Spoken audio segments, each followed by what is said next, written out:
4 years old this August. It's 4 crazy, years right? old. Oh my god. The last thing to say about More than Freddy is 4 proving years that old he now. gets possessed I easily. forgot there was a second part to this freaking video. Was getting a daughter back while also bringing her husband one step closer to reactivation. What do you Just mean to one make sure step that Vanessa was closer? the What right does way. it The mean? reborn Are you gonna Greg upload his was consciousness the from the benefit. Nessa to the... Everyone, welcome back to another reaction video of either thing. Today we're gonna be going into this one. Nope. Okay. Oh, I guess we're going to Frederick this time. We're going to the FNAF timeline. Where the f did this come from? I swear that wasn't in my inventory. Oh well, whatever. We're going to see the FNAF timeline made by Game Theory. Remember, all links in the description down below for the original videos. We're reacting to Game Theory's first FNAF timeline, and then their second timeline, which is the ultimate timeline, and whatever. I'm gonna go quickly over here, and where the fuck are... Oh, I know, I already spent my diamonds. I'm just dumb. Okay. I really don't want to... I guess... Yeah, I'm just gonna grab that, and I'm gonna grab... Yeah, chair soda. Sure. I don't want any popcorn today, you know? Anyway, like I said, all the original videos will be in the link in the description down below, so go just be sure to check those out before you check out my reaction to this timeline. And I got a bottle of water with me in real life because I know for a fact my head's gonna hurt a lot. I'm gonna have a huge headache, and it's not gonna end well. So yeah. Let's head to the theater. This looks nice. Seems like Seems like they all come to the same movie that I go to. It's almost like... You know, it's almost like I'm too lazy to just... It's almost like someone's just too lazy to change out the skins and make them different people. Ain't that right, Elizabeth?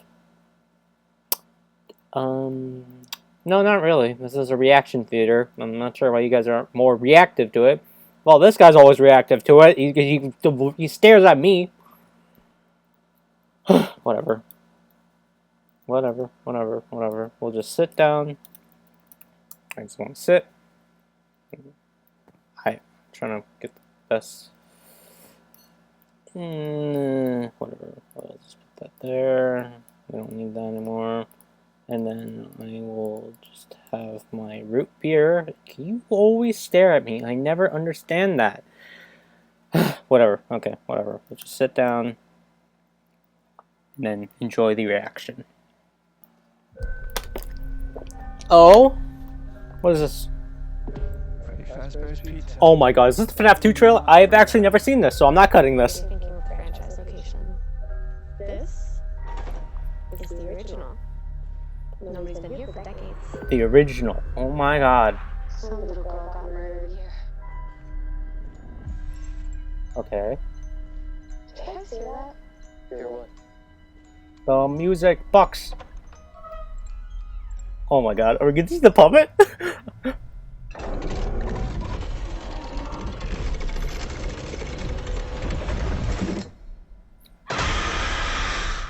Okay. Not exactly the puppet, but okay. I'll take it. So this is what it's like? Being normal?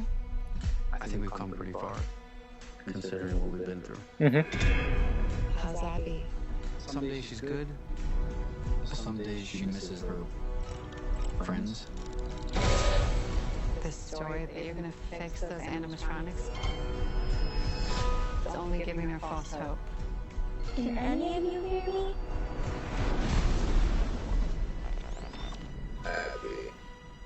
Abby, help us. Oh. Find us. I will show you the way. Oh? Oh no. Oh. They're out there, Mike. Where? Okay. Everywhere. I saw the puppet, okay. Okay. Where are you gonna want to? We're not done with you.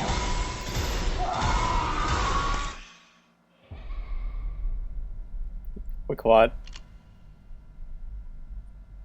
Come on. Show it. Anyway, that'll work. There's a chance!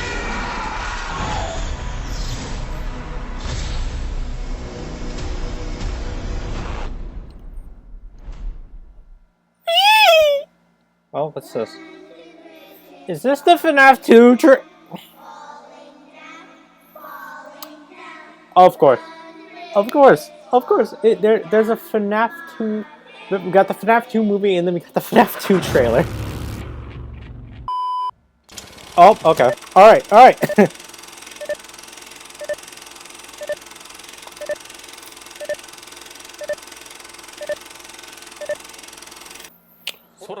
Hi. Alright, this is the first timeline. Now let's see how this will work, you know? Let's see how this, you know, how his first timeline will look, you know? It's been a while since I looked at this.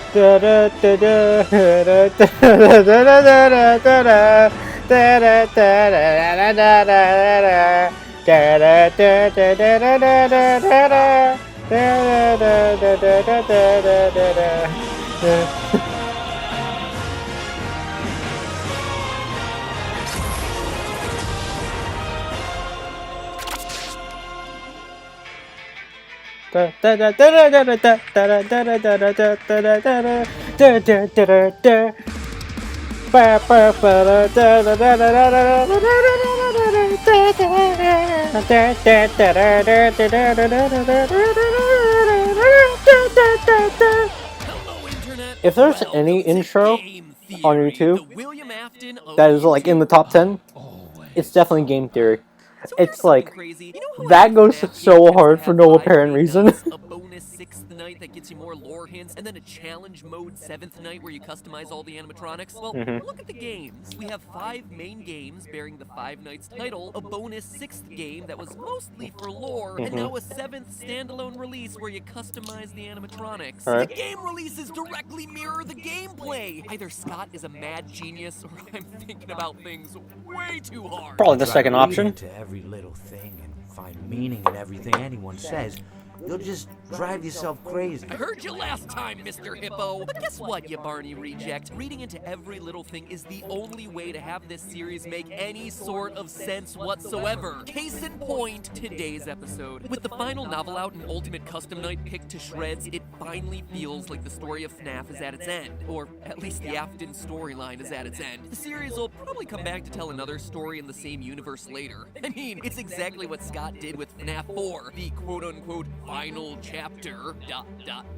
of the original FNAF story. I see what you did there, Scotty. It's the final chapter of the original story. But oh no, friends, he wasn't done. He even ended that teaser with a question mark if you brighten that screen up enough. Man, Scott, you really wanted to leave the door open for more games in this series, didn't you? Right, You were okay, milking okay. it more than I was. Or, I guess we're both milkmaids at the teat of Freddy Fazcow. Anyway, as they say in FNAF, Everyone the pieces kind of are milks in FNAF. I place. don't know what you're on So about, it's time to including take me. one final step back and put every single one of those pieces together into this, my final timeline for the final FNAF game. Though, let me save you some work. If you brighten the image you see on screen right now, you'll see that there's a question mark there, since, you know, I always come back.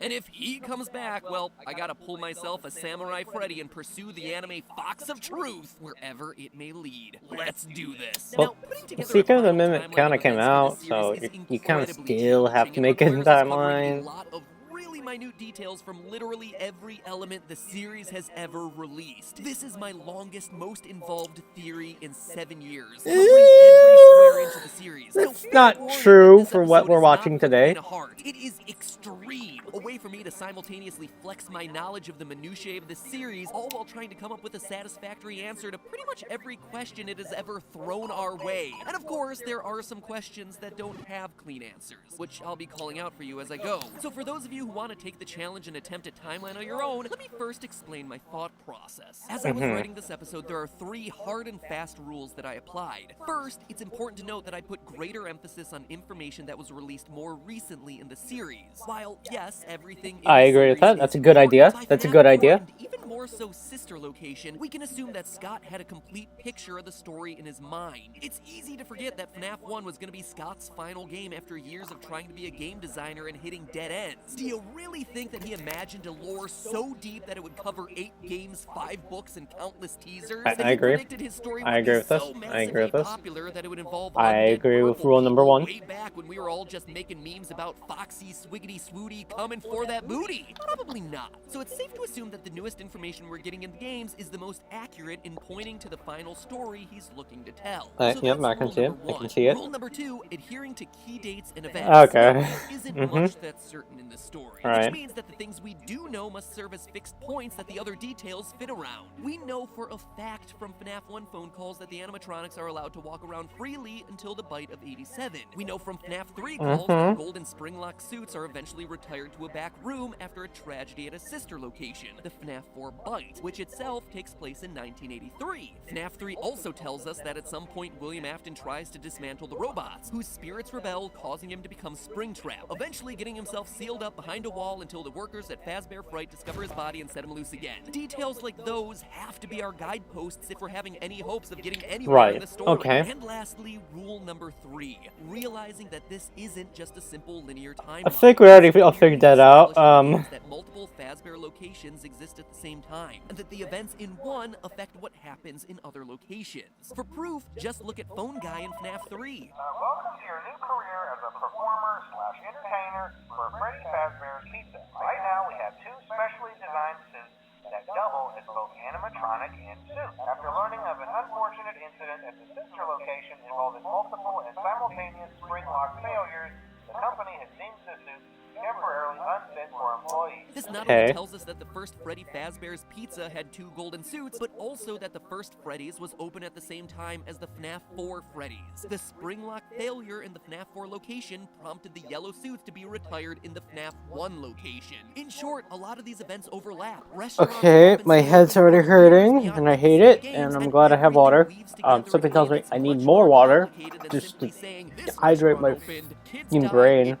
The next one opened. Kids died again. It closed. In all honesty, I suppose you could simplify it to that level, but I mean, you we're can. not going to. I am holding myself to a higher standard. A slightly higher standard, but a higher standard nonetheless. So with those 3 logical rules in place, let's get analyzing. Okay, To begin, we okay, have to okay. identify How is who this time William's started? first Please, I victim did forget was. how Now, this I've video played is. FNAF a lot. Yes, we So understand all I that, hear right? is one thing has remained consistent since FNAF 2, that the puppet was first. Henry's daughter. She is the character who gives life to all the other animatronics, so it would just make sense for her to be victim numero uno. That's what we thought. Right. Just an assumption. And now that we've seen the event actually take place in the games, I think I've been wrong about it this entire time. Think about it. We have proof that William kills Henry's daughter in FNAF 6, but as I talked about in a previous theory, we see that later that night, Afton goes to a place called Junior's where he's turned away at the door. Now, why would Scott show us this? FNAF 6 was all about tying up sense. He's not just gonna throw in a random bar to establish that the Mustard Man is an alcoholic or anything. He's doing it to establish a timeline. The only time we hear of anyone being turned away from any building for any reason in this series is in FNAF 2. From what I understand, the building is on lockdown. No one is allowed in or out, especially concerning any previous employees. And the name Juniors makes sense in Scott's classic way of giving us clues that are meant to clarify things, Right, but yeah. really just end up confusing all of us. Remember, FNAF I don't 2's think location Scott knows what he's grand doing most of the reopening time, though, is second so... to Freddy Fazbear's Pizzeria location, a junior location, if you will. And lastly, to further solidify the puppet coming later in the timeline, remember why Freddy's closed in the first place? My It head wasn't is due to already hurting. murders or It's already animatronics hurting. wire. According to the FNAF 1 newspapers, people just got weirded out by a place where kids disappeared. Quote, after a long struggle to stay in business after the tragedy that took place there many years ago, Freddy Fazbear's Pizza has announced that it'll close by year's end, end quote. This all means that the missing children's incident where 5 kids go missing at a Freddy Fazbear's Pizza must be the first event of the timeline. Right, William okay. Afton uses the Spring Bonnie suit to lure 5 kids to the back employees-only safe rooms that we hear about in FNAF 3, hiding their dead bodies in the animatronic suits. We can even figure out the order of who was killed when based on clues hidden in Ultimate Custom Night. We know with 100% certainty that Chica was first based on one of her death lines. Yeah. I have seen everything. That's about as explicit as you get with these games. From a storytelling standpoint, I hate that Chica's first because it really should have been Golden Freddy, so he could be the first spirit killed and the final spirit to haunt Afton in Custom Night, but whatever. Chica, aka Susie, is death number 1. She's lured away by Afton, telling her that her dog died. We see it in FNAF 6's Fruity Maze. We also read about it in the 4th closet. Quote, beside them was a little girl with blonde curls. I heard Daddy say he was hit by a car, but I knew it wasn't true. Bonnie told me it wasn't true. He said he found my puppy. And did he take you to your puppy? He took me, but I don't remember. My name's Susie. We even hear about it in the Chica anime cutscenes from Custom Nights. I told him that someone ran over his dog in front of my house. Jeez, Scott, I know we were all looking for answers, but man, you beat that one over the head, didn't ya? Not that I'm complaining, but that one was a bit overly obvious, and then all the other ones are just so damn obscure. Just gotta find a better balance here, man. From there, we know that 4 other kids get taken and stuffed into suits. We know their names based on the gravestones at the end of FNAF 6. Gabriel, Fritz, Jeremy, and Grass. Hey, who are we to judge what other people name their kids? Probably some celebrity's kid. Oh, you must meet my children. This is Apple, audio science, and Grass. All joking aside, though, loyal theorists will remember this last grave was giving me a lot of trouble during a past theory. You see, this book, the FNAF Survival Logbook, holds a ton of reveals about the franchise, but they're all hidden in code. Some I was able to deduce, some left me stumped. But a few hours after releasing my video covering the book, the mystery was solved by the brilliant deduction of game theorist subreddit user DPowerful1. DPowerful1 used the numbers that I had found, 52, 39, 15, 7, 2, 10, 11, 8, and 11, and put them not into an alphabet grid for ciphers like I'd been doing and like the book was clearly hinting towards, but instead put them into the word search, of all places. Using the numbers as coordinates in the word search, you could spell the name Cassidy, a name that must belong to Golden Freddy based on the repeated use of Golden Freddy's signature line of "It's me" throughout the book, the gravestone imagery which lines up with the 5th mystery gravestone at the end of FNAF 6, and a mention of Cassidy in the final FNAF novel, The 4th Closet. And that would be more than enough proof, but it's not all. In the novel, Cassidy is described as a girl with black hair. And what do we see in the logbook? The puppet giving cake to a little girl with black hair. The only human child in the logbook, no less. And it's happening on a page talking about your happiest day. A direct reference to the happiest day minigame from FNAF 3, where the puppet gives cake to Golden Freddy in an effort to release its soul. You can even hear a girlish laugh every time Golden Freddy is summoned way back in FNAF 1. Okay, so I'm learning things about this first timeline, and the obvious that it's really wrong. The idea that they didn't consider Fredbear. Okay, well, never mind. So the gender confusion works here. Scott even used that to his advantage in the casting call, where he was specifically looking for auditions where, quote, the gender should not be immediately clear. It should work as either a young boy or a young girl. FNAF, teaching kids that gender is fluid, but only if you spend 4 years picking apart its obscure lore. Yeah, by the way, FNAF is 4 years old this August. 4 years old. Oh my god. The last thing to say about more than 4 years old now. Here, at the first Freddy Fazbear Pizza location rather than in FNAF 4 like most of us have assumed in the past. You see, in Ultimate Custom Night, you get an item called a death coin that can eliminate one animatronic from the game. But if you use it on Golden Freddy, you don't eliminate him from the game, you just get jump scared by Fredbear, and then hear some strange sounds.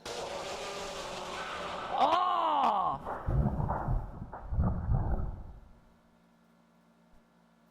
Huh. It almost sounds like Fredbear is underwater, which we all know is going to be terrible for those spring locks. Anyway, I played around with those audio files and got him to hear. Laughter, obviously. Let's find a suit that's right for you.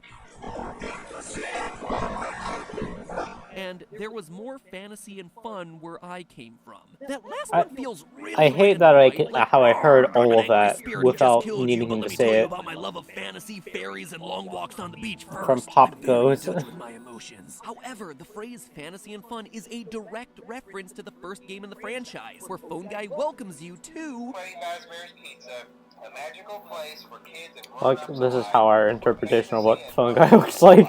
Just a guy with a phone for a head.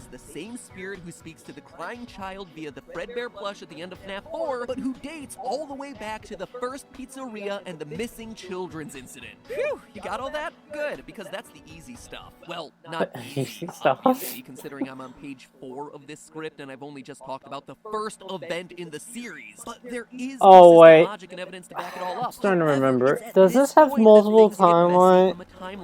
Does this have multiple videos? I forgot. Oh my god. I'm gonna have to look that up now. 1. The first Freddy Fazbear location has to close so it can reopen sometime before 1987. However, it has to remain open at least until 1983 when the FNAF 4 bite happens, the event that prompts Phone Guy to call back to the FNAF 1 location informing them that the Springlock suits are being retired. Welcome to your new career as a performer/entertainer for Freddy Fazbear's Pizza. Right now we have 2 specially designed suits that double as both animatronic and suit. After learning of an unfortunate incident at the sister location involving multiple and simultaneous Springlock failures, the company has deemed the suits temporarily unfit for employees. This is important because Phone Guy later makes a point. Oh my god, I forgot there was a second part to this freaking video.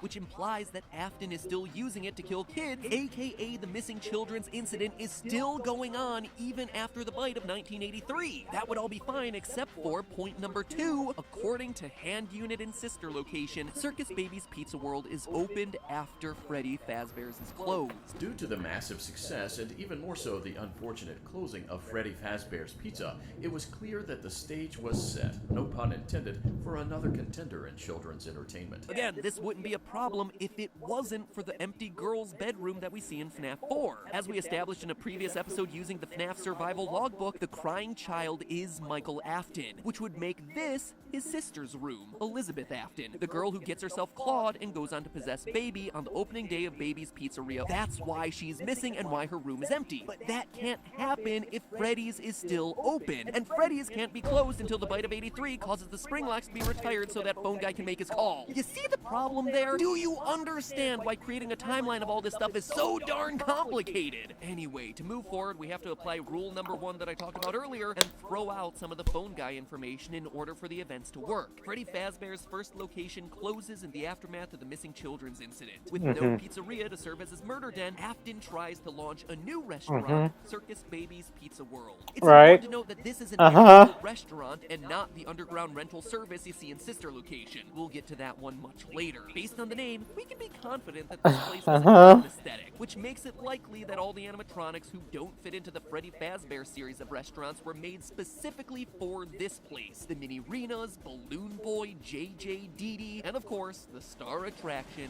Baby. Notice how they all even look alike. However, on day 1 of the restaurant opening, Elizabeth, Afton's daughter, finds herself Baby and gets herself clawed. We know that it's closed on day 1, both from Baby's story and Sister Location. Did you know that I was on stage once? It wasn't for very long. Only one day. And from this hidden news story about a supposed gas leak posted on Scott's website in the lead up to the release of the game. This in turn explains a lot of the weirdness going on in FNAF 4. Why Elizabeth's room is empty. Why Michael Afton has nightmares of animatronics. Oh wait, I just remembered. Surveillance cameras following him around. He doesn't want what happened to his daughter. I just remembered. They called the crying child Michael. I just remember. I'm just now. That's now clocking into my mind now.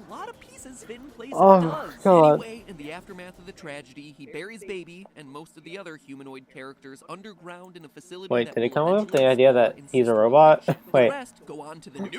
Wait. Was this the theory where he thought he was a robot or something? But first, running parallel to all of this, and I mean all of it, is Fredbear's Family Diner. Not the sister location we visit in the game's Sister Location, but the only sister location actually called a sister location by Phone Guy during his FNAF 3 calls about Springlocks.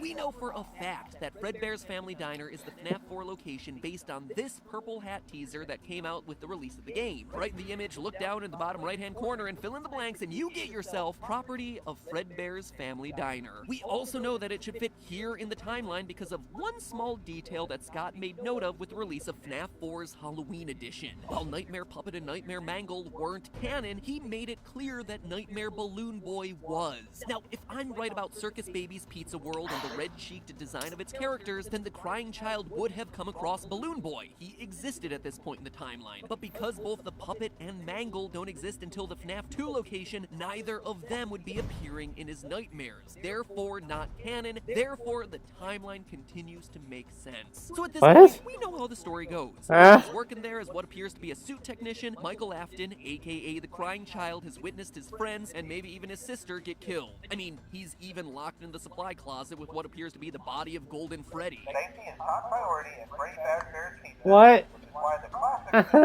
retired to an appropriate location while being looked at by our technician. Oh, God. At his birthday party, he gets shoved into Fredbear's mouth by his brother, and crunch! He dead, son! The spirits of his dead friends, all 5 of them, remind them that they're still here for him. Spirits of his dead friends. 83, based on both the TV Easter egg in FNAF 4 and the code in Sister Location's secret ring.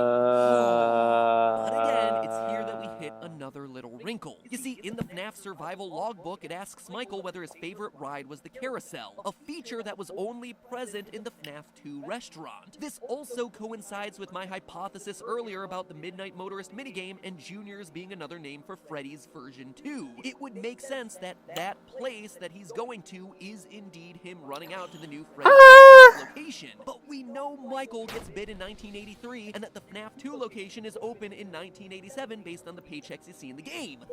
I'm sorry I'm not saying much, but it's probably because my mind is going to overload right now. It's burning right now.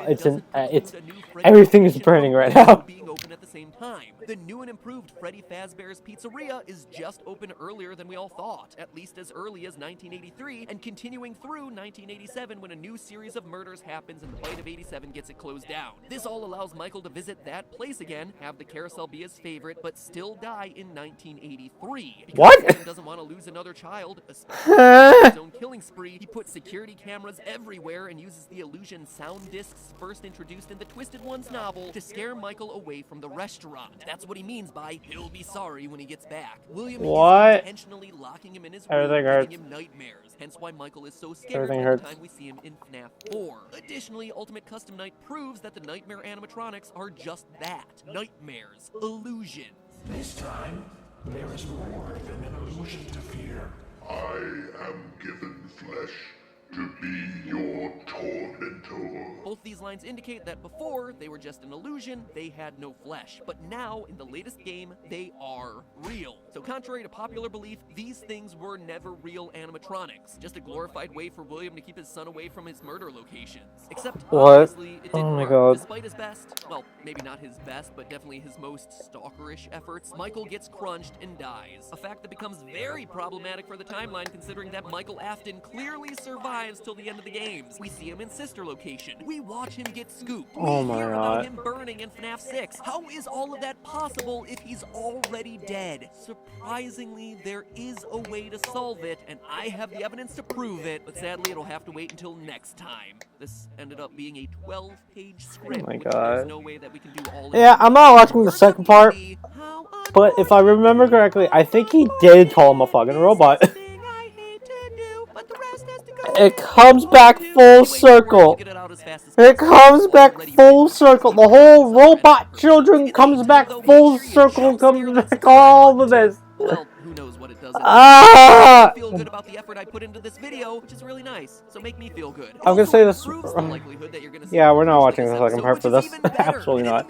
I'm already watching 4 more videos. Watch the ones from FNAF 6, linked on screen right. Yeah, I'm already watching 4 more videos already. I'm not watching another one to make it just 6. Okay. That's just a theory. A game theory. I've got to go roll into recording part 2 right now, so I'm gonna go do that. Yeehaw! Final FNAF theories. Anyway, now that we've spent an entire episode chronicling the fictional deaths of 10 to 12... Oh, no, I forgot the puppet, so that brings it up to a baker's dozen of 13. Now that we've accounted for all those children's heinous murders, let's talk about security. No, really. Yeah, I need a break. I need to listen to this real quick. I need a break. I need to listen. I need to listen to this ad. I need a break.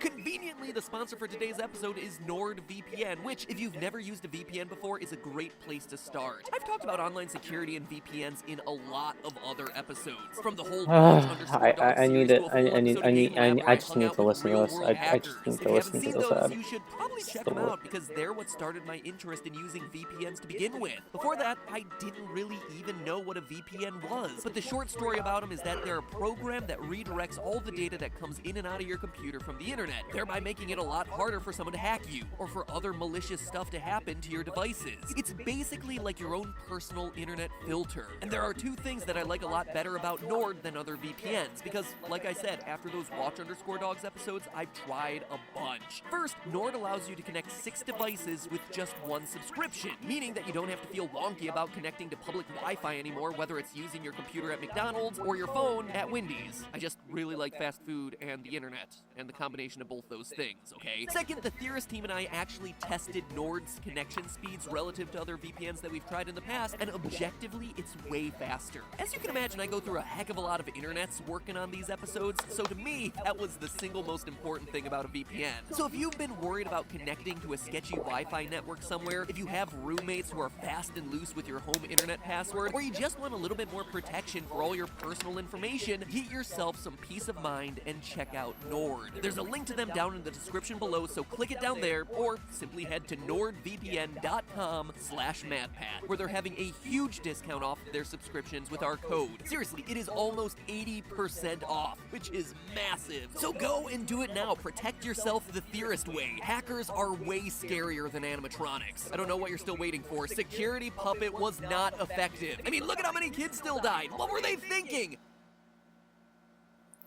Okay. I feel a lot better now. My mind can think now. I'm gonna say that right now. That was not a timeline. That was horrible. That was not called a timeline. 19 books, 11 games, okay. 8 whole now, years. the thing that I can appreciate about these 4 videos is that they are considered, they are literally, I can't put my words together.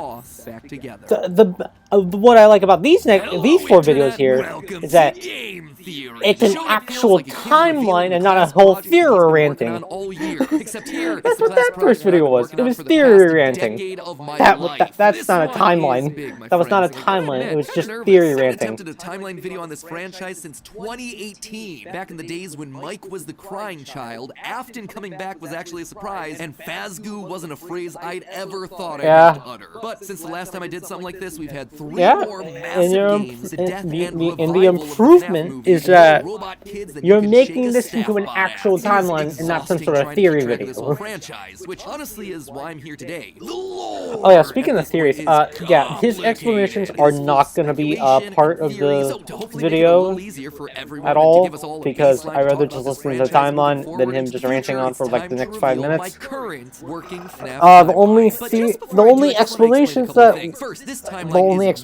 that he's ever going to get is for part 4 of the timeline, so yeah. Have ever done on the channel. But when you look at the totality of this franchise, the story of FNAF really boils down to the story of one man, William Afton. His successes, his failures, his rise to becoming co-owner of one of the most successful restaurant franchises in the world, and his eventual fall to the monsters he helped to create, only to then be reborn in a new digital form later. That's why I've decided to split this timeline into 3 main chunks. The foundation of Freddy's, how the business started and how it came into being, better the Afton than era, the timeline I just watched. murder spree, and post-Purple Guy. Basically modern FNAF. Everything that happens after the pizzeria simulator fire. And because there are lots of new big revelations in this thing that seemingly come out of nowhere, as well as just points I want to talk about further, I decided to dedicate 1 episode to each chunk. I originally wanted it to be one seamless, continuous video, but it just felt incomplete without some sort of explanation at the end of each one. That's the biggest problem. Bits into one massive video so you can just skip my explanation. He has not done this. just just yet. felt like the Like best, this, most this satisfying, whole most like making complete your way to do cutting this. out the That being said, explanations this and is a still whole about the timeline story, thing. Yeah, the he's never broad done that strokes yet. of the franchise. Like at all. So in order to So make I sure done that it. you guys know that I'm Well, not just it's pulling already answers existing out on of thin YouTube, air, but I not rather only just am I yeah, discussing you know some what of I the mean. more controversial bits at the end of each chunk, we're also putting in a handy little graphic in the bottom left-hand corner of the screen, which will show You know, this thumbnails, probably video this is something titles, that books, and any other this is something citations that that you we use should have throughout the done. video. So if you wish to understand I'm not that gonna lie. specific statement You in more should have done detail, this. you know You exactly should have where done we're this taking it format a from. while That way you ago. can look into But those whatever. It was details for 2018. yourself. I'll So forgive it. sit I'll back, forgive it. grab some popcorn or your pitchforks if you're the type to get upset when I say something controversial, and make sure that you subscribe, since this is going to be a video that you're going to want to come back to a few times in order to fully dissect. Now that this is Without any more being waiting, I turned present into to a you the story of a into an loving, actual obsessive father timeline, who slowly descended I think into I could. madness. I think Along my the brain way,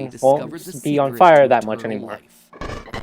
All right, Chapter 1, Foundation of Freddy's. Okay, let's do Our this. story Let's do begins this. not in the 1980s, or even in the 1970s, but Right. all the way back in the 1930s. It was the throes of the Great Depression, and people were in desperate need of cheap entertainment, especially in Utah, one of the states hit hardest, fourth highest unemployment in the nation, and full of transits. People were looking for work in Salt Lake, finding none, and ultimately moving on to find their fortunes out in California. People were tired and they were hungry, but as they traveled, there was one thing that could lift their spirits: a simple roadside attraction called Fredbear's Singin' Show. The ads were plastered all over town, featuring an animated bear drawn in the popular pie-eyed cartoon style for characters at the time. He resembled cartoons like Mickey Mouse, Felix the Cat, Betty Boop. It immediately said that this, Fredbear's, was a place where you could bring the family. And the price, honestly, couldn't be beat. For 50 cents, you could get food and entertainment as you watched the local trained real-life dancing bear perform on stage. Normally, you only got to see dancing bears at large traveling circuses like Barnum and Bailey, where the tickets would go for about $1. That's $1 without food. But this was a smaller show, like the type from the Von Brothers or the Robbins Brothers, where tickets would sell for just that a has mere bros 50 at cents. the end. Watching that bear do tricks on stage brought a glimmer of joy at a time when so much was wrong with the world. The simple show would go on for years, bringing happiness to hundreds of travelers passing through looking for a quick meal. But it left a permanent impression on one little boy, capturing his imagination in a way that nothing else had. One little boy named Billy. That was his nickname at least, but his parents liked to call him William. William F. Oh yes, yes, I could get behind this timeline. You know, it's a lot more coherent than the first one. That moment of bringing a musical bear to life, but how? William was smart, without a doubt, and he had a keen mind for business, but he wasn't the most creative.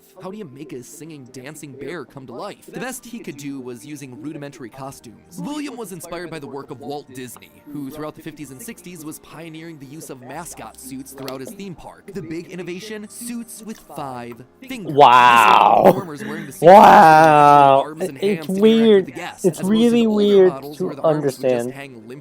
Okay, now let's be real. It is a crazy statement that was his inspiration, the biggest inspiration to him. Like it's really interesting. That was the inspiration. Like a suit with arms that you could use. Wow. Like damn, we couldn't make that before.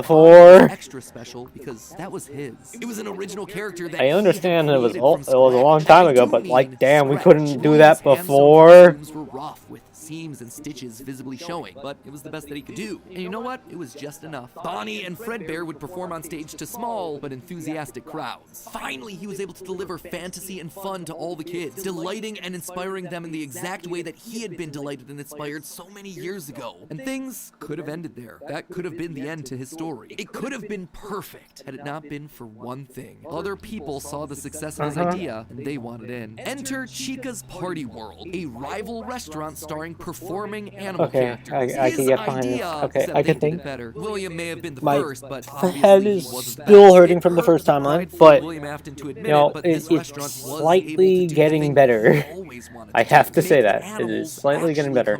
All of the performers in this restaurant were robots, simple metal skeletons that were powered by battery packs, but all of them able to freely turn and talk and dance on their own, no human required. It was like magic that came from the mind of a brilliant creator named Henry Emily. This Henry, in some small way, had been able to harness the power of life itself. Afton admired him. He was jealous, to be sure, but he also looked upon this man with awe. Off to one side of Chica's party world was a small cabaret stage featuring an elephant magician. On the other, a hippo known to ramble on and on. That one was more of a joke for the parents, but it was the main stage that was for the kids. A rocking band of characters featuring a yellow chicken thing with a southern drawl named Chica, backed by a band of other country-themed characters, including a pig with a banjo, an upbeat frog from the local swimming hole, and a brown bear with a heavy southern accent. Wait.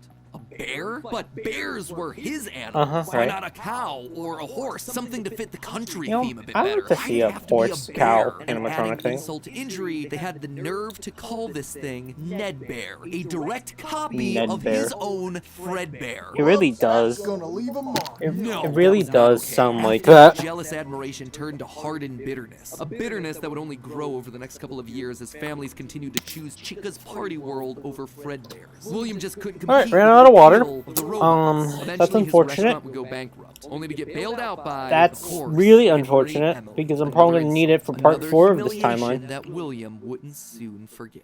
1979. Despite being bitter, Afton couldn't deny that what came next was a period of massive success and expansion. With the two franchises now merged into one, it was the best of both worlds. Afton's ideas with Henry's robotic expertise. The two men decided to launch under a new name, Fredbear's Family Diner, a pizza chain that would eventually come to feature a mix of humans in performing suits as well as on-stage animatronics. They decided to stick with Fredbear as the headliner, considering the yellow bear was easily identifiable as a brand because he was the original performing animal mascot. Afton appreciated that. This new restaurant would also see a mix of characters as the two franchises merged into one. Are we with Pig talking Patch and about Happy the Frog whole? performing right alongside Are we talking Fredbear and about like Bonnie? within the And FNAF as part universe? of this one Pretty big sure Fredbear there- family, they even got themselves official merch that were released, Pretty sure ranging from there were masks to other magnets. animal mascots. Mr. Hippo Fridge Magnet?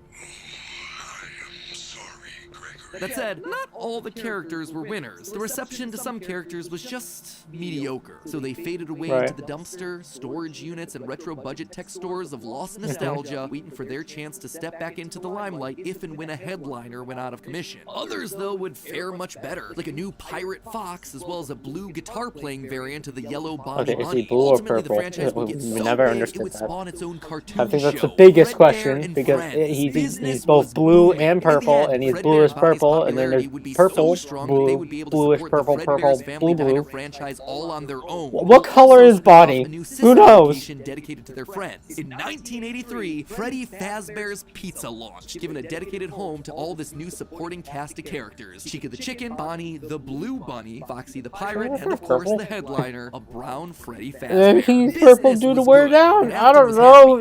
We never know. It bother him that the one Stupid original rabbit. character that he created, It's the both one that gold. he himself played, Golden Bonnie, got passed over for inclusion in that cartoon show. The only character in the roster of regulars to get ignored for the show, but other than that, things were going smoothly. He had himself a wife, 2 sons, a daughter, he had a thriving business, and best of all, he was able to learn the craft of robotics from the man that he both loved and hated, Henry. Together, they were constantly pushing the limits of what these characters could do. Because it was quick and easy, new characters introduced into the roster would be given a simple hand-sewn suit with 5 fingers that any performer could wear. Eventually, Henry would design one of his signature animatronics for that character, utilizing a divided mouth with either a hinged or sliding jaw design. This was the first generation of animatronics. But why stop there? Afton had big ideas. What if the animatronics weren't just locked to the stage, but could freely roam the restaurant and interact with the kids? What if his mascot suits could become animatronics? What if you could use more than just rigid metallic skeletons? Why not experiment with tubes and wires that would give the animatronics fluidity and flexibility while still providing I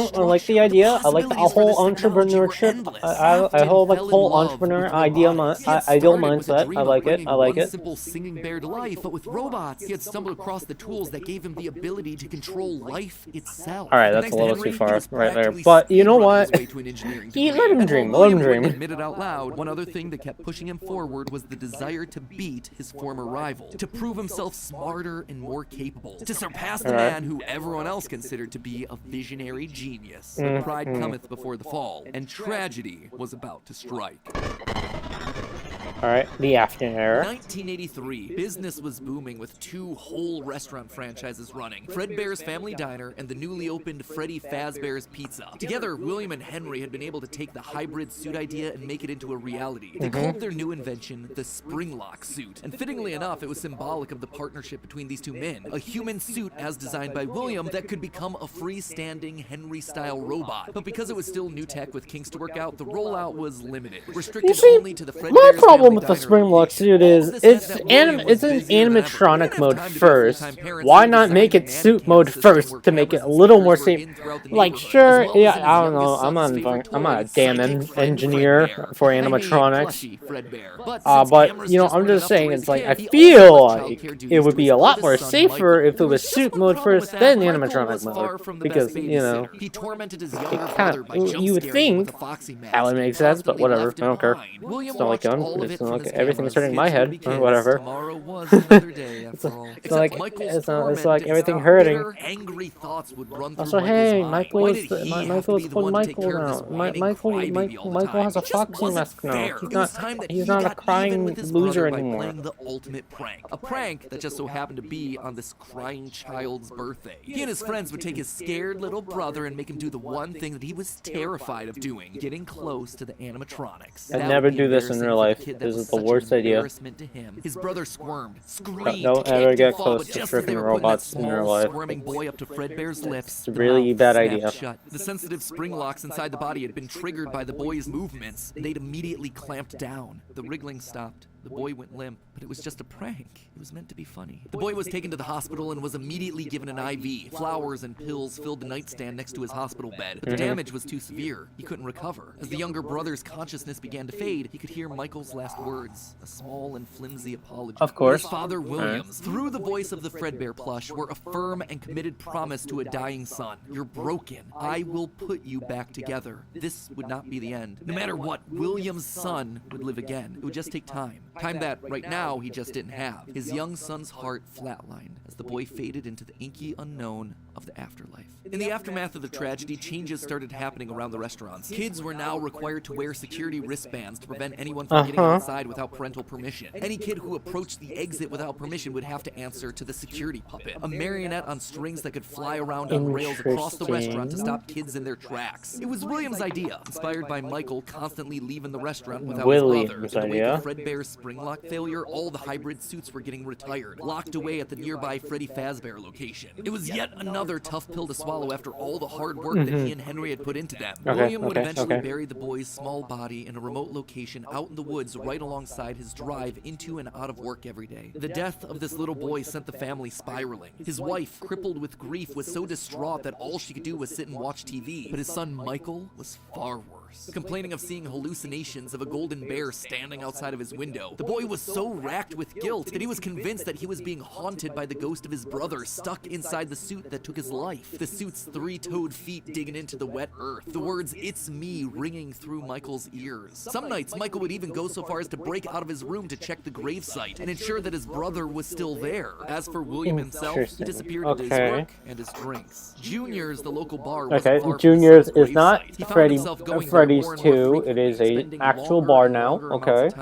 The bar gave him a place to think, to remember, to reflect and stew on how Henry had stolen his idea for an animal-themed restaurant. How they'd cut his character out of the cartoon when everyone else was there. How Henry had humiliated him by buying him out of bankruptcy. And now there was his son. Henry had taken his son from him. The robotic part was the part that failed, after all. William ordered one more drink, but it was one too many. The bar turned him out and told him to go home. But William didn't go home. Drunk and angry, William raced back to the restaurant to give Henry in a his piece purple of his car, mind, only to find someone else waiting. Henry's daughter, Charlie, locked outside of the building, bullies laughing at her through the window. It's a little funny to me that he does have a purple car. Then Afton got an idea. Like, sure, it's supposed to, like, I guess in the minigames it was to represent that it was like, hey, this is the guy.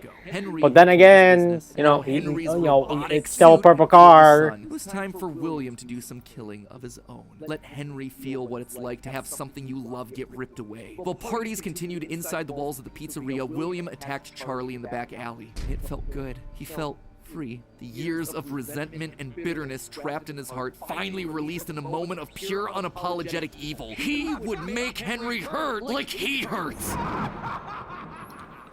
I do love the drama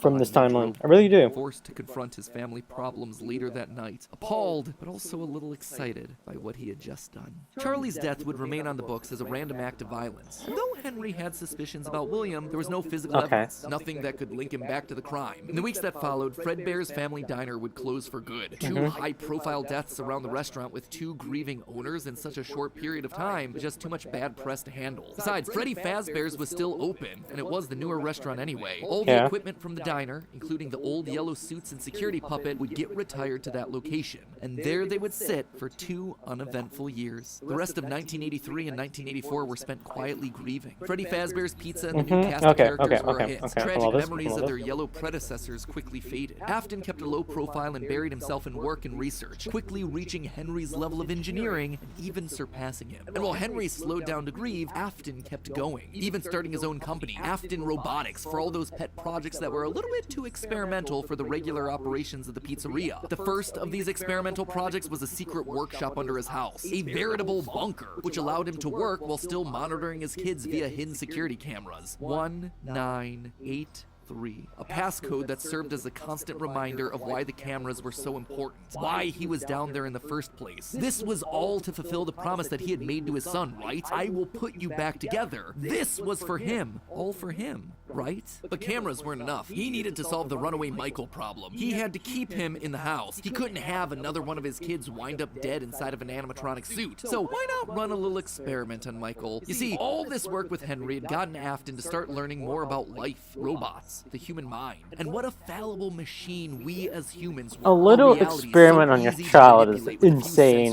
not gonna lie. Deceptions like sound. With just a few sounds, he had discovered that he could alter a person's vision. He could transform blank, smooth plastic robots into lumbering, twisted nightmares. Nightmares far scarier than he could create with actual materials. They would appear organic, rotting, putrid, terrifying. These would be his means of keeping his son Michael in the house where he belonged. Was it extreme? Maybe. But then again, this was the boy who had killed his son. He would make him sorry. He's also your son. You know. Of his own guilt, the hospital room, the pills, the flowers, the death of his brother, but also facing literal nightmares, illusions created by sound. Michael would never forget these either. Years later, as a security guard, he would still draw pictures of them inside of his logbook. But all of these extra projects meant that his home life suffered even more. He was an absent father and a non-existent husband, leaving his wife cold and alone. Why do you hide inside your walls when there is music in my halls? All I see is an empty room, no more joy, an empty tomb. And despite her repeated demands that he leave his office and engage with the family, he refused time and time again, leaving her no choice but to leave. You burned down my house? You call that a house? It was like a morgue in there. You need to see your son. The baby isn't mine. Well, how's this?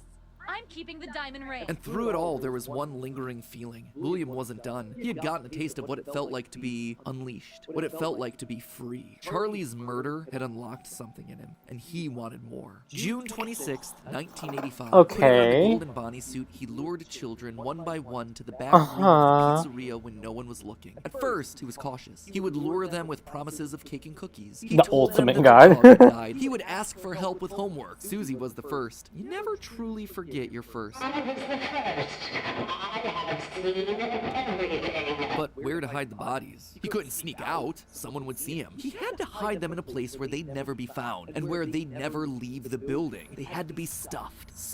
Hey, wait. No, I have a problem. That's Foxy. That's not Chica. I have a problem. Would go into Chica. Fritz, Jeremy, and Gabriel would come next. But it was easy. It was too easy. And with each little life he snuffed out, his lies got bigger. Their house was burning. They're just being kidnapped. They're just being kidnapped. That's not a lie. That is the truth. I'll just wait for him after school. school, throw a bag over his head, hit him with a shovel, and drag him into the back of my car. The body of Cassidy was far more bloody and broken than any of the others. He'd let himself go too far. That one he shouldn't have killed. With no but the more other ones, active they were animatronics fine. left, he shoved the body into the one suit that remained backstage. The long-forgotten yellow Fredbear, now broken and discolored with age. Broken, like Cassidy was broken, like his son was broken. Newspapers reported on this disappearance, naming the whole thing the missing children's incident. Police would even charge William with the crimes after finding security footage of the golden mascot suit luring kids to the back, but they couldn't convict him. They had no bodies, and his face had been hidden behind the mascot suit the entire time. What they had was circumstantial at best, and so he walked away a free man. But Henry knew the truth. In these murders, he saw his daughter Charlie all over again. So he threw Afton out of the company and shuttered the doors to the old pizzeria. Henry would keep the franchise quiet for 2 years. This would not happen again. This could not happen again. How could he protect the kids? Finally, he developed a solution. He would implement an even more extreme security system in the form of new animatronics. Toy animatronics, inspired by the toys that they had been selling years ago. But these guys, these were special. They were a new breed of robot with facial recognition abilities. You know, that's cool. Some kind of criminal database so they can detect a predator a mile away. All the original animatronics, now withered with age, were moved to the new location. With a plan in place, it was time to try once more. The year was 1987, and the new and improved Freddy Fazbear's Pizza was making headlines in local newspapers. Headlines that just so happened to catch the attention of William Afton. Freddy's was back, and without him? That was his idea, his character. Henry was, yet again, trying to cut him out of the picture. No, as long as these restaurants stayed open, William would always come back. Then he noticed the phone number to apply at the bottom of the article. $100 a week to apply, call. Afton would go back, not as an owner or co-founder. He would go back in the one place that they would least suspect him, a lowly day shift security guard. And there it was, buried in the back of parts and services, mixed in with the old withered animatronics, was the golden rabbit. With the yellow security badge still on his chest, he used his crank to pull open the spring locks. It was time for Bonnie to give an encore performance. Someone used one of the suits. We had a Okay, I do like this timeline a lot better. You know, probably because my brain's on fire and I'm explaining everything every like 5 minutes. Or every 2 minutes, or every 10 seconds. You know, my brain's on fire. I do appreciate this timeline a lot the more.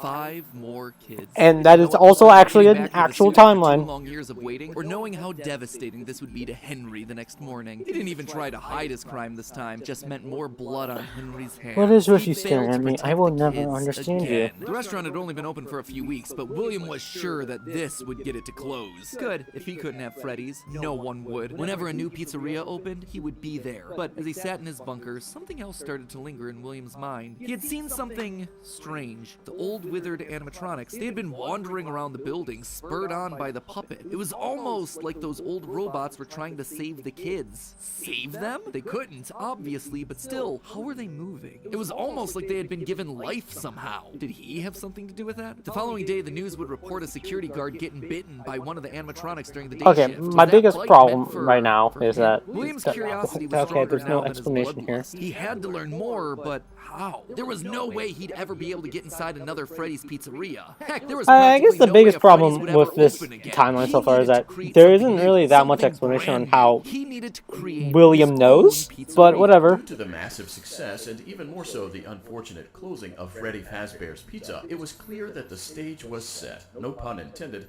for another contender in children's entertainment. Circus Baby's Pizza World. This would be the place where he could continue his work. No longer just murdering, experimenting. He needed more kids, and he needed Okay, I them guess another biggest problem is that he couldn't show William his just face on the straight restaurant up floor, becomes he a needed friggin' way of murderer. remotely capturing his victims I guess and that's preserving them another for big his problem work. I With have. that Like, goal he in just mind, randomly. designed a new breed He's of like, animatronics. hey, I Their got the child, endoskeletons now I fluid and am. I've flexible. been He equipped unleashed. them with Now sound to start lures that murdering could mimic kids. Like, voices. They really? could That's the isolate best we children. can They do? could incapacitate and contain them with zero direct input from him. It was brilliant. He was brilliant. Far beyond the simple bars and wires of Henry's designs. And the characters he chose for this were uniquely his. His new roster wasn't going to be tainted by Henry's disgusting barnyard bird. Instead, it was back to his characters, his creations. Freddy, Bonnie, Foxy, as well as 2 special ones. The first, Ballora, was an homage to the woman who left him. Now she would never leave him again. That's the a little second, creepy, titular I'm baby, not gonna lie. was designed with his baby in mind. Elizabeth, a little his odd, youngest I'm not child, gonna lie. she'll always be Daddy's little girl, the one that listened to him, the one that obeyed until the day that she didn't. Daddy, why won't you let me play with her? She's so pretty and shiny. Didn't you make her just for me? The day before Circus Baby's Pizza World opened, she disobeyed. She didn't listen. Left alone with Baby, she got too close. The animatronic ripped in half and swallowed her whole. A scared and confused child fading into eternal darkness. By the time Afton found her, it was too late. She was gone. He immediately canceled the launch of Circus Babies under the guise of a gas leak. But wait, as he sat there at the foot of the stage, he noticed that something was different. The eye color of the robot had changed. How do you Baby notice had been built this? with Is my blue first eyes, but question. now they were emerald green. If I was Afton, I would not notice this Could at this all. be Oh connected my to the god. three moving animatronics that he had seen at Freddy's? He had to know more. His mourning turned to excitement. He had to return to where it all started. 1993. Pathetic. This place was pathetic. Henry had clearly tried to reopen one final time with those old original animatronics from so long ago, but Williams' damage to the brand had been permanent. These things stank of death. They hadn't been washed in decades. But even if they had, nothing could wash away the stink of murder that haunted these halls. One night, then another, then another. William repeatedly snuck into the old broken restaurant to lure the living animatronics to him, one by one dismantling them, robbing them of their endoskeletons. The metal had to be the secret. It had to contain the remnants of life itself. But he had to know for sure. Leaping out of a room that was invisible to the animatronics programming, he dragged the oversized robotic skeletons back to his underground workshop, back to where Circus Baby watched on with glowing, curious eyes. Eyes that somehow felt alive. Not knowing what else to do, William melted the robotic parts down. 5 animatronic endoskeletons reduced down to one silvery puddle of goo. Could he transfer this living metal to his own creations? He had to try. He picked up a syringe and filled it with the molten metal and injected the goo into Funtime Freddy's twisted, wiry endoskeleton. And suddenly, the coils came to life. Like snakes writhing in a pile, what had once been cold, lifeless metal moved and jolted on its own. He'd done it! He had unlocked the secret to life itself. Except something was clearly wrong. The movements were erratic. They were violent, angry. Baby didn't act this way. She had been calm, collected. This was clearly something else. Something mindless and frantic. Perhaps by mixing the souls and then portioning them out, he had created incomplete beasts. He would need to keep testing to truly understand it. He needed more of this remnant. As he searched the old pizzeria one more time for any remaining scraps of metal, the ghosts attacked. His past victims come to collect their due, all led by Cassidy. The 5 lined up and blocked the door, and Afton's mind reeled. The scientific implications of this were incredible. Ghosts, real ghosts that he could see, all standing against him. But what could they do? What couldn't they do? He panicked as Cassidy approached. How do you stop something that's already dead? Maybe with the thing that resulted in their death in the first place. I'm not sure how that makes sense in the idea, but alright. Just like the day that they died. He was the genius. He was the one in the suit. He was the one in charge. The spring lock snapped into place. Maybe it was his frantic movements. Maybe it was the leaky abandoned restaurant. Maybe it was just fate coming to collect its due. He didn't know. The only thing he did know was that his brain was suddenly filled with really? white-hot pain. As hundreds Why? of I metallic understand. pins and Yeah, gears ghosts stabbed are into his real, body whatever. from all sides. But All really, he that's your could do first was idea? collapse, blood Hey! slowly oozing out of the suit and Maybe pouring out the of suit floor that around resulted him. in It them couldn't dying. end Well, like that this. It doesn't wouldn't sound right end like either. this. His work was unfinished. Unable to move, his only option was to survive, to live, to keep living. It took days lying in his own blood, but eventually someone found him. A security guard making a normal report. When he saw the animatronics torn apart in the middle of the party room floor, it caused him to file an immediate report of a break-in. An owner would have to come in and claim the damage. And who else would it be other than Henry? Hope jumped in Afton's heart. Henry would see him. They were partners after all. He would be the one to help save him, to get him out of this suit, to relieve him from this tremendous pain. Henry entered the secret room. His eyes fell on Afton sitting there in the pool of red, and Henry, saying nothing, turned and walked away. This is just to inform all employees that due to budget restrictions, the previously mentioned safe rooms are being sealed at most locations, Right. including this one. Yep. Nothing is being taken out beforehand, so if you left anything inside, then it's your own fault. Management also requests that this room not be mentioned to family, friends, or insurance representatives. And so there Afton would sit, hanging on for 30 No, years, this trapped behind the walls with an iron doesn't, will that refused to make sense in a way. William still wasn't back. Weird. Michael knew his father sometimes traveled for work, disappearing for days on end, but usually there was some sort of notice, a phone call, a post-it, something. It's not like Feedback. Michael and his father were close, far from it. But as a household of two suffering men coping with years of tragedy and loss, there was at least some element of communication between the two of them. They were united by name and a shared pain. This time, though, things felt different. William had left nothing. His absence was longer. There were no check-ins, no updates, just silence. Something had happened. I think this part of the timeline is where they start running out of ideas.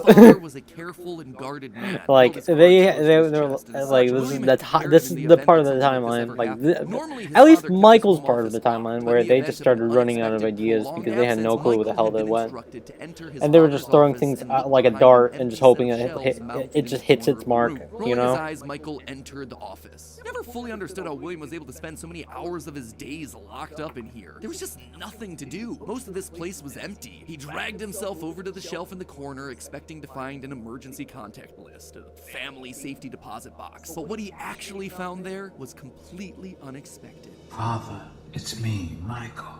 I did it. I found it. It was right where you said it would be. The shelf swung open and revealed a giant How do you not hear this? bunker. But that was impossible. Hidden inside his childhood. Yeah, it is impossible because you would have at least have known it was being built. Seriously, it didn't make any sense. And yet, You even call it out. directly underneath the floor plan of the house that he'd grown up in, lost his brother in, been tortured in. Michael thought that he'd known his father, a prideful, sad, angry man with petty, everyday problems, but clearly he'd been living with a stranger this entire time. His father had secrets. Suddenly, the days of William being locked inside of his office made sense. He'd been here the entire time. Where was here, though? Was this Circus Baby's entertainment and rentals? The Circus Baby restaurant always did seem to be a deeply personal project for father. A failure of his that cut unusually deep, especially after that first location had to be closed prematurely due to the gas leaks. After that day, father really did seem to change, to lose himself even more in his work. Clearly, the entrance he had found was some sort of secret back way into the facility, one that required crawling through vents to navigate. His father had been working here, but in secret.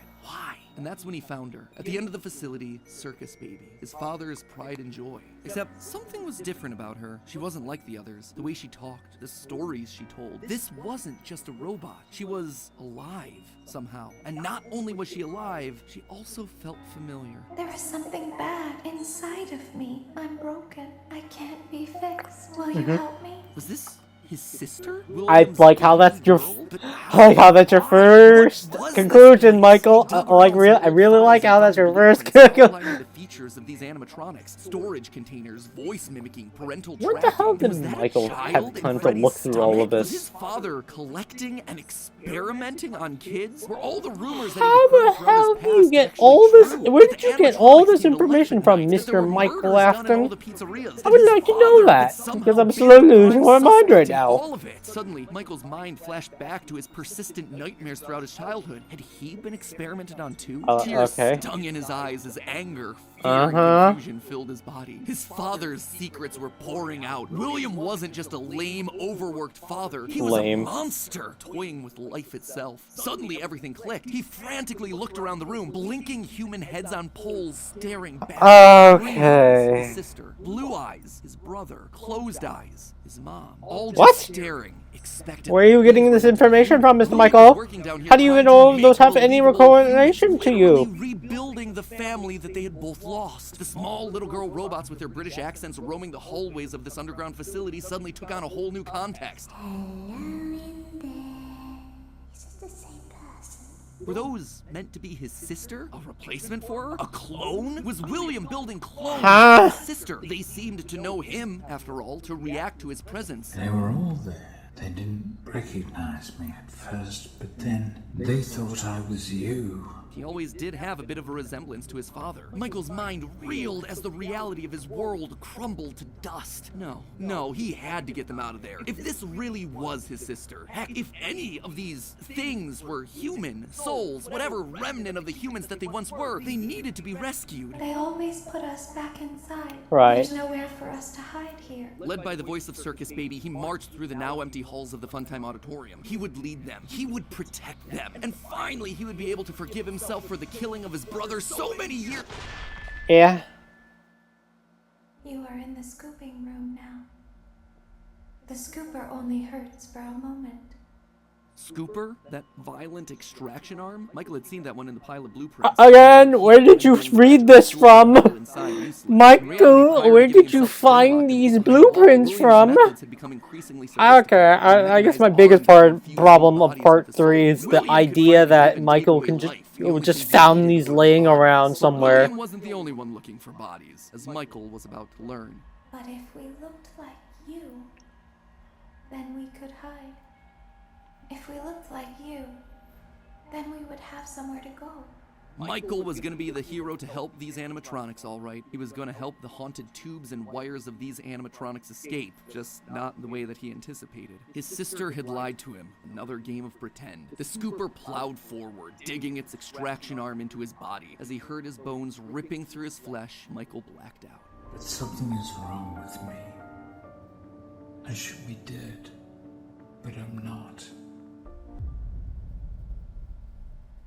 For the next several months, Michael's life was not his own. He was forced to comply with the tangle of wires and spirits that lived inside of him. His body felt like an overfilled balloon begging to burst as day by day, week by week, his flesh began to sag and discolor. He was a walking, talking, rotting corpse. Alive, but wishing he wasn't. He was a puppet, a walking shell. And while he did his best to conceal his fate, there was only so much a man filled with robot spaghetti could do. The entity in his innards would eventually leave, but by that point, the damage had been done. His decaying flesh stank, turning him into a literal purple guy. But still, even with no bones, even with rotting purple flesh and begging to die, Michael continued to live. That silvery metal remnant injected by the scooper meant that he couldn't die. His anger also refused to die. What he had seen down there in his sister's location had rocked him to his core. His father had killed and captured dozens. His experiments had killed his sister and then tortured him throughout all his childhood. He was actively trying to build human replicants. He didn't know where his father was, but Michael knew that he was out there somewhere.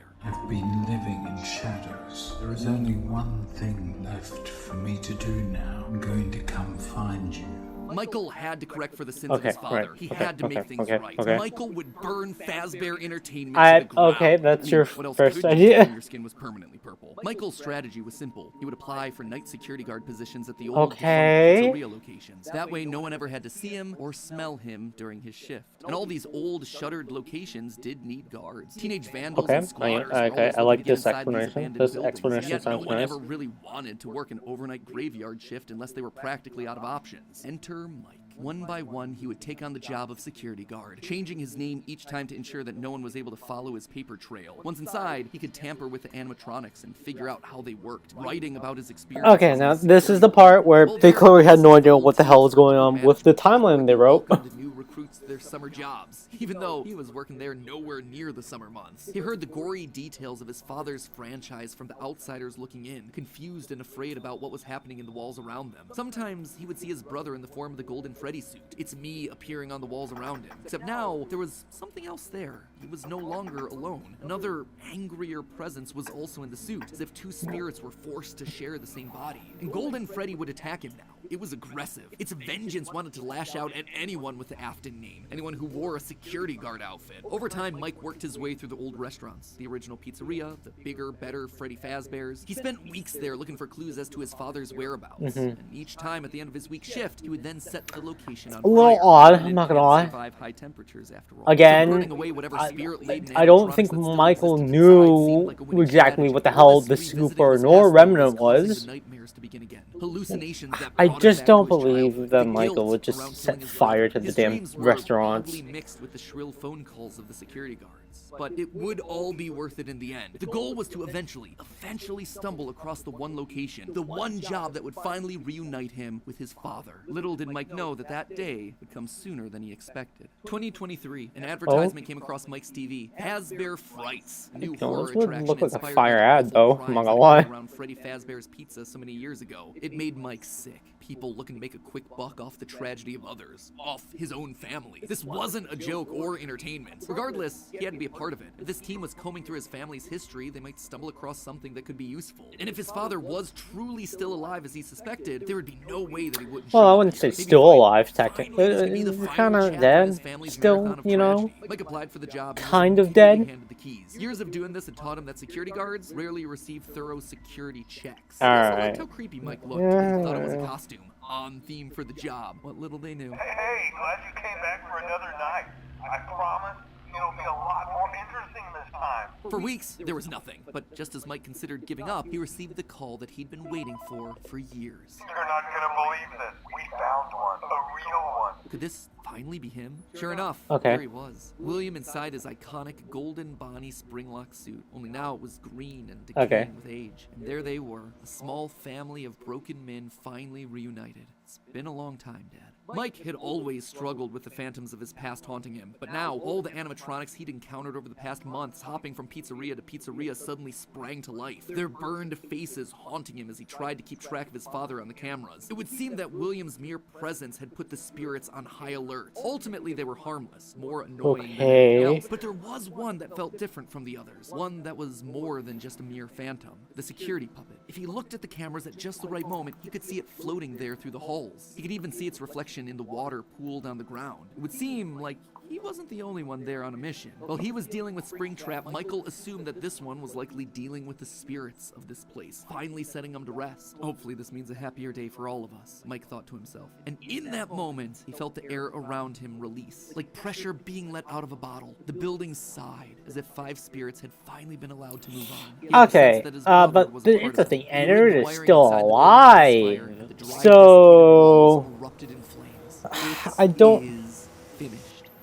Here's the thing, Ennard is still alive though, Except and was it's so possessed. Somehow, through sheer force of will, I don't- Afton remained. He had survived, and Mike would need to find a new way of finishing off his father. Luckily, the solution would present itself later that year. Not from Mike, but from another victim that had been left in his father's wake. We're talking about becoming a Fazbear Entertainment franchisee. Restaurant ownership and management. Something almost anyone can do with a limited degree of success. You are now the face of the newly rebranded Freddy Fazbear's Pizza. Fazbear Entertainment as a brand had been closed for years. William had been stuck in a suit and a wall. The only person who legally could bring the franchise back was Henry, but he'd largely pulled out of the franchise around the time of his father's disappearance. Something was up. Surely this had to be some kind of a trick, right? Mike, doing what he did best, applied for Right. a franchise and immediately got the job. There was just one thing out of the ordinary. Paragraph 4.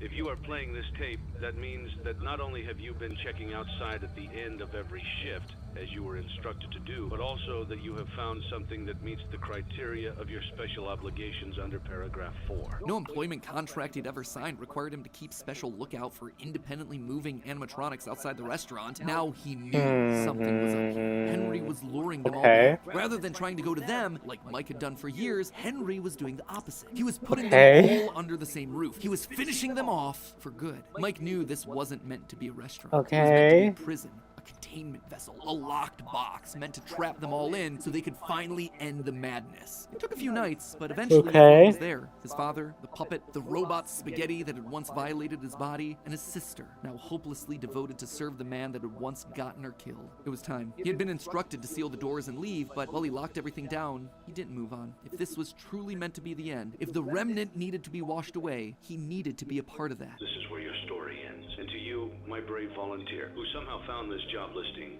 not intended for you. Although there was a way out planned for you, I have a feeling that's not what you want. I have a feeling that you are right where you want to be. And to you monsters trapped in the corridors, be still and give up your spirits. They don't belong to you. For most of you, I believe there is peace and perhaps more waiting for you after the smoke clears. Although for one of you, the darkest pit of hell has opened to swallow you whole. So don't keep the devil waiting, old friend. And with that, it was over. The Afton legacy died with all of them trapped inside of a literal box. As the flames danced around the office, Mike, for the first time in decades, was happy. But William wasn't gone yet. Although the darkest pit of hell was open and waiting for him, something or someone wouldn't allow him to move on. Instead, he found himself locked in moments from his past. The pizzeria. Okay, yeah, I'm not gonna lie. I'm not gonna lie. He's so. I'm understanding part 3. However, most of part 3, I'm losing it. My mind is not taking it anymore, and I can't wait for part 4 because that's gonna screw with my mind even further. Old began to jump out at him, bite him, rip him limb from limb. The pain was immeasurable. You know, I understand this part. I understand this part. It's just that now my mind is getting now rotting. It was as if the world And the problem is, the problem is, I'm losing my mind listening to this. There's a lot of information overload happening right now. Why couldn't he just die? And then he saw them, a group of characters he never thought he'd see again. Those janky, stolen characters that had started everything. The mediocre melodies. It had all started to go wrong once they showed up. Once Henry had made them. But mixed in with their obnoxious southern drawls, William heard something else. It was barely a whisper, but he could just make out the words. He tried to release you. He tried to release us. But I'm not gonna let that happen. I will hold you here. I will keep you here. No matter how many times they burn us. That voice. He knew that voice, but from where? How do you remember that?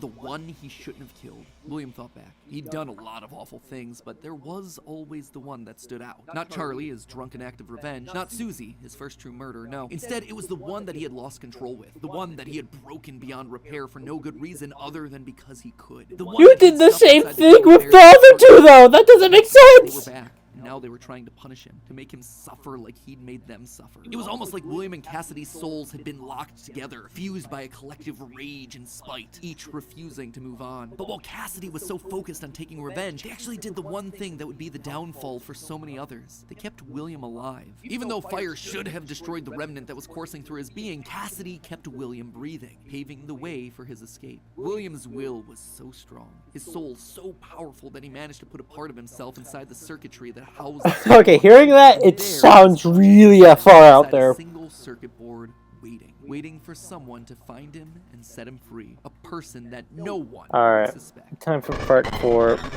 This is not gonna end well for my mind. Fazbear Entertainment was dead. There is no need for you to return to work next week, as Fazbear Entertainment is no longer a corporate entity. Good. That's a good thing. Assets redistributed. The company was outright dissolved. Even the memories of the horrors that had happened there started to fade away in the public consciousness. The people were gone too. Probably a good thing. William was dead. Henry was gone. That's a good thing. A generation of young Emilys and Aftons had lost their lives to the horrors of the pizzeria. All of them also a good thing. Damage to the man in the bunny suit. Everyone the company had ever touched was dead and gone. Everything is good right here. Everything is good right here. All except one. Pay your child support, you deadbeat! I'm keeping the diamond ring. I also set the house on fire! Clara Afton. She'd been there in the early days, back when things with William were good. They'd had the perfect home, a thriving business, the ideal family. But shortly after their youngest son died, things... How you picked Mrs. Afton? I don't know. I don't want to frankly know, actually. Because part 4, it shouldn't have existed. You should have not done a timeline on part 4. You should have just ended it there. On part 3, I'm not gonna lie. Security breach is just a mess. No one knows what the hell is going on in the security breach unless we get an actual answer. Like an actual straightforward answer. No one knows what the hell is happening with security breach, like at all. The relationship. And from there, she largely faded into obscurity. A mystery from William's past, a footnote in his history. And that was fine for her. She wanted to leave that part of her life behind. She tried to move forward, never wanting to hear the name Freddy Fazbear again. A time defined by mistakes and broken promises. But then, the paperwork started to arrive. As Fazbear Entertainment began to close as a corporate entity, suddenly her mail was flooded with notifications, requests, obligations. She had been there since the beginning, helping William in the early days of his business. Okay, and guess this would make sense. Shareholder and sole living member of the Afton family, all copyrights and trademarks of both Afton Robotics and Fazbear Entertainment passed on to her. Memories of this past life that she had long left behind. Looking at the blueprints, the contracts, the memos, she felt old wounds begin to reopen. The regrets of a happy family that had been torn away from her. William had always been brilliant. That's what had attracted her to him in the first place. But he'd also been too blinded by obsession and tried. Okay. Too jealous, too petty, too unable to actually see a bigger picture. But now, holding the paperwork that contained decades of heartbreak and trauma, she realized it was her turn. She was holding the power. This was her chance. One thought resonated in her head. Does anyone with the I will put them all. does anyone with the surname? I don't know what word is it called. The point is, does anyone with the Afton name just automatically become nuts? Williams' work now laid out before her, she knew that I he don't had been onto understand. something, I collecting don't remnants, understand. robotic humanoids, digital conscience transference. The pieces were all in place. They were just Everything scattered, hurts. Why did I do It this was to almost like myself? there were too many ideas going in too many different directions. It was such an important idea that she reiterated that point to herself. There were too many ideas going in too many I different agree. directions. That said, there had to be a way to save I it. She agree just with needed to that. put it all It's back almost like, wow, they should just give us answers and adding more BS to the story. Stolen them away from her. With Like, ownership wow, of that's the crazy. characters, their licenses, the technology patents, and the Fazbear name, she converted the corporation back to an LLC, a structure for smaller businesses that are usually family-owned. The irony was fitting. From there, she would need Remnant, and lots of it. Oh my Remnant God. was the key. Oh my Clearly, God. in the later years of his life, Oh my William God, had been oh my using God. circus babies, entertainment, and rentals as a remnant farm, sending robots to kids' birthday parties. This in the part of hopes the nabbing timeline is bits so of the stuff painful here when and you there. hear. Clearly, it wasn't It's enough. so He had, what, like, confusing. 4 It's so 5 convoluted. going out every week? No. It was a decent idea, but to get the remnant they required, it needed scale. Dozens, hundreds of animatronics, all out there, all gathering remnant from unsuspecting customers. But to do that would require help, something William would never ask for. William had kept everything in-house. His obsession with control limited him. Clara, though, she wasn't nearly that precious. A plan like this required partners, people outside of Fazbear to do the heavy lifting. So she contacted a mid-sized delivery company, DLZ Shipping Solutions, to help build replicas of all the original animatronics. And with meal delivery apps being all the rage, why not an animatronic delivery service? Okay, now hear me out. That does sound actually pretty cool. That really does sound pretty cool. I'm not gonna lie. Sounds like a lot of money though. I'm not gonna lie. So I guess it wouldn't be that fun. Chocolate Bonnies for Easter, Shamrock Freddy's for St. Patrick's Hey, Day, unless you're Dia renting de los animatronics for like, Muertos, I don't know, Chicas, $30.99, $39.99 per day or something. I think it's fine. You'll always have someone watching your back. Was it ridiculous? Absolutely. Was it a sellout? 100%. No doubt. It was exactly the sort of thing All that of it. William would have hated. Definitely a It sellout. needed to be done to get enough remnant. Normally, the novelty of ordering an animatronic wore off after like what, 1, maybe 2 times. But with What do you mean 2 times? What? That doesn't even make sense. Animatronic perfect for every occasion. It would keep people. That's an animatronic. The latest and greatest that 2 times? What do you mean 2 times? And all the while they'd be collecting and returning. It might wear off in a week. Or it might wear off in a week or 2. Yeah, I guess. What the hell? Fazbear name. The company's brand was still mud in the public eye. No one would want to hire animatronics from the restaurant franchise known for murdering children. Nothing kills a party quite like the threat of death, you know. So she needed to find a way to discredit the stories that had come before. She needed to win back the public's affection. Okay, my biggest problem with this is right. She She needed remnant, right? And they lied to us. she needed lots of remnant, right? Okay. They told us that the whole point of this Yeah, it makes game sense, was right? to Okay. undo the bad But the PR problem done by a is, rogue indie game with the developer. idea, That's not is true that at all. Those indie they are games were sending designed to out conceal and animatronic make light of what happened. This shipping isn't just an delivery attempt to rebrand. services It's to an rent elaborate out cover-up. to whatever party you have. And you're telling me that she needs to collect remnant from these guys, you know, aka murdering them with the animatronics. But the problem is, the big problem is that wouldn't that cause like a huge mass missing person alert? You know, I'm just saying. Suddenly talking about the clues inside of these things, Oh my searching for the hidden lore. They were fucking actively bird is so making meta. jokes about dead kids at pizzerias. Her husband's twisted history of serial murder had suddenly been reduced to a mere Nancy Drew mystery to be solved. The so plan meta. had worked. Freddy Fazbear's was suddenly more popular popular than ever. Things were going shockingly well. Her takeover and reboot of the franchise was full Everything and hurts. complete. Suddenly My brain infused is with hurting. cash, she built I the ran out of largest, water. most ambitious project yet, the Mega Pizzaplex. William had always been so visionary, but always thought so small scale. Because they were realistic. Not her, though. She knew that this latest project needed to be big. It needed to be flashy. It needed to be a palace for children. A place that got people talking and checking out the latest in Fazbear products. So with a steady supply of remnant flowing in, it was finally time. The stage was set. It was time to get to her real Again, goal, the whole remnant thing. rebuilding Wouldn't that be like a whole missing person, mass missing person church? Like March 2035. The first was obvious. The crying child, her little boy, the one that was the first to get ripped away from her. She'd seen down in his bunker that William had gotten very close to replicating artificial humans using animatronic technology. And so that's exactly what she would do. Rebuild her boy from the ground up using robotic parts. His shaggy brown hair, his favorite striped shirt, even down to small details that no one would notice, like the band-aid on his left knee. William's research had even found ways of making animatronics that could bleed and process food, making them virtually indistinguishable from a typical human. He would never have any idea of what he actually I'm was. losing it. I'm losing it. I'm losing it. I'm losing it. Things that could possibly ruin the illusion were any overrides to his internal systems. If something were to, say, interfere with the cameras that he had in his eyes, or cause some sort of a core reboot to his hard drive, or x-ray his metallic bones, then yeah, he would be exposed. But otherwise, to the outside world, he was just your typical, normal human boy. She worked down in the bowels of the Pizzaplex, giving him life, but it was one thing to build him. It was another to help him remember his identity. He died so young, so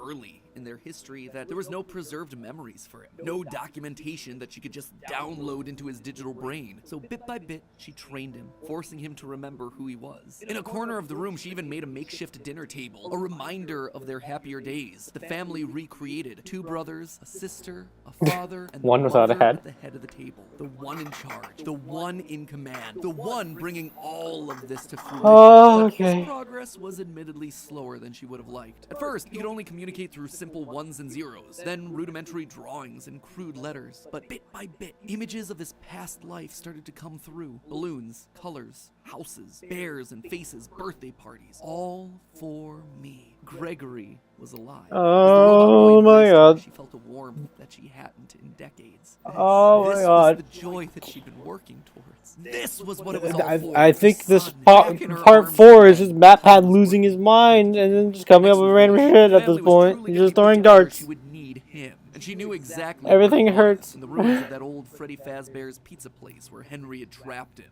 In fact, that's specifically why she insisted on building the Pizzaplex there over the sinkhole. It was the best place to hide what her true intentions were with the entire operation. Not really, I'll be honest. She found him. He was right where she thought he'd be. Seeing the putrid shell of the Springtrap suit, though, was not something she was prepared for. The rotting corpse of William Afton was disgusting. Scorched flesh fused. Yeah, it was so disgusting. He reverted from Scraptrap to fucking Springtrap back again. Of burned carbon and bloody iron. He was no longer flesh. It was just the tangled sinews of a creature that was once called human. He still has flesh. It's that's the biggest thing about this. He still has flesh. Afton was practically lifeless. The man may not have been able to die, but he was about as close as you could come. And his body would need a lot of reconstruction. Replacement arms and endoskeleton reinforcements were the top priority. Maybe pulled from their new line of glam rock animatronics. You'd have to see if they had any spare Bonnie parts lying around that they could steal. In the meantime, though, she threw the husk that was once her husband into a life support pod infused with aerosolized remnant to help keep him safe. Aerosolized remnant? How did that come into the story again?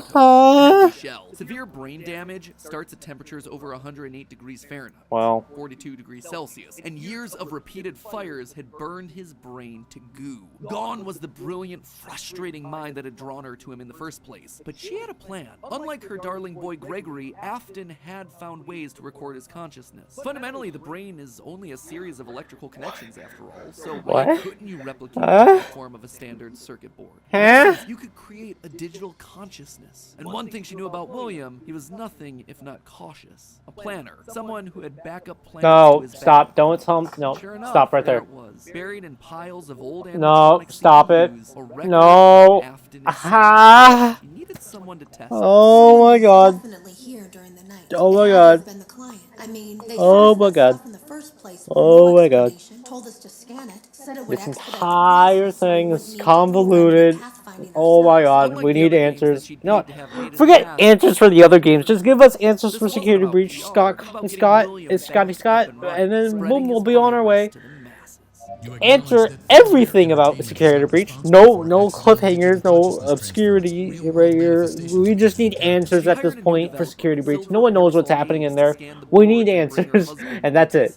And because of the immersive nature of VR, William's consciousness would be able to merge with the player, giving him a new body, a new agency. I don't think that's how VR works. Afton's hold wasn't as powerful as she had hoped. He wasn't able to gain complete control. The first trial run, Jeremy, was so desperate to escape from his grasp that he sliced his own face off with a paper shredder. Messy. Afton's followers were reluctant, to say the least, but it was the second attempt that looked like it had the potential to kill two birds with one stone. Enter Vanessa. Mrs. Afton wanted a surrogate daughter. Her darling Elizabeth would have been a young woman at this point if she had lived. And Clara wanted someone who wasn't Elizabeth but could be just like her. Could she have just rebuilt her like Gregory? Sure, but she decided against it because she wanted an actual human mother-daughter connection. Well, that, and it would be redundant and narratively unsatisfying to have two robot kids in the same family. Oh my god. Say, William had put a lot of tools on the table for 30 years, and she was planning on using them all. Plus, Elizabeth had always been so loyal to Daddy. It was time to give her a second chance, a true choice. And Vanessa seemed wait, no, stop right there. I just realized something about this. Play fair, did he? He used to make your mum look bad in court. He manipulated you. I know your mum after she lost the custody case. I was supposed to be a good girl. She started as a QA tester at Silver Parasol Games, a VR game development company that was part of her plan to bring back William. But more importantly, Vanessa checked all the correct boxes. Right age, blonde, green eyes with a fondness for flowers and the outdoors. In many ways, it was her daughter all over again. Except it wasn't just wait, I don't understand. Wait, here, wait. Stop right there. Underconfident, coming from a broken home, motherless, able to Okay, I want to say understand.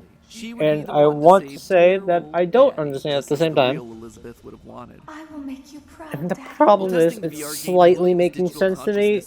With Vanessa. Oh, sure, she fought That doesn't make sense though. Why? But you're technically your husband and daughter are the same in one person that you are trying to do, but that doesn't make sense. She was a thrall that, despite occasional moments of lucidity, had to obey. And with Vanessa, it was a 2-for-1 deal. She was getting a daughter back while also bringing her husband one step closer to reactivation. What do you mean one step closer? What does it mean? Are you gonna upload his consciousness from Vanessa to the... and a robot. So Clara had him keeping tabs on Vanessa, hacking into her emails, I don't know. her therapy I sessions don't know. I Elizabeth don't know. was falling in line. If any of the therapists hurting. asked too many questions, they were promptly dismissed from their positions. And while Gregory kept tabs on Vanessa's personal life, Mrs. Afton made sure to clear a path for her professionally. With Silver Parasol's collapse at the hands of the Anomaly, she then had the possessed Vanessa bring the contaminated circuit boards to DLZ shipping and the Fazbear Funtime service. More glitches, more Remnant, more Afton. Last move. This timeline. Everything's going fine until part 4. A true family tradition to don the hat and badge, and all it took was a recommendation from the top as well as some emails marked for deletion. Sure, Vanessa didn't have relevant experience for the job, but when it comes directly from the CEO, does it really matter? Husband, son, daughter. A corpse, a robot, a human. All that was left was Michael. Poor, troubled Michael. The boy that killed her youngest. The one that would spend years trying to make his guilty conscience right again. A self-professed protector. While she knew she needed him to complete the family, something told her that the problem had already solved itself. Something had shifted when using Glamrock. How? How? It doesn't make sense. This entire part 4 doesn't make sense. God, Creeper's so convoluted, makes zero sense. I'm very certain that they just had a bulletin board of BS and then they just picked whatever. She could feel it. And just like that, she'd won. She'd done it. Sure, there were still some kinks to work out, some final brainwashing of Vanessa, some rehabilitation of William, but they were there. Finally, all together again under one roof, the Aftons reunited, a happy ending.